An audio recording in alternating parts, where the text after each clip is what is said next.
السلام علیکم دوستوں، ویلکم بیک ٹو اور چینل فائنڈ اردو۔ ارریشنل کا مطلب ہے بے معنی، بے سمجھ، نامنطقی۔ ارریشنل کا مطلب ہے ایسا سوچنا یا عمل کرنا جو لاجک یا عقل کے مطابق نہ ہو۔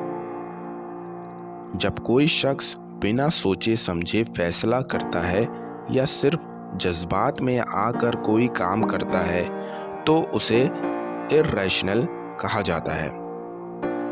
It is irrational to fear something without any reason۔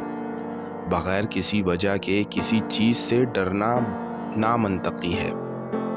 تو دوستو، irrational کا مطلب ہے ایسا سوچنا یا کام کرنا جو عقل اور منطق کے خلاف ہو، اور یہ اکثر ایموشنز اور امپلسو ڈیسیجنز کے ساتھ ہوتا ہے۔ امید ہے اب آپ کو irrational کا مطلب سمجھ میں آ گیا ہوگا۔ ملتے ہیں نیکسٹ ویڈیو میں، شکریہ۔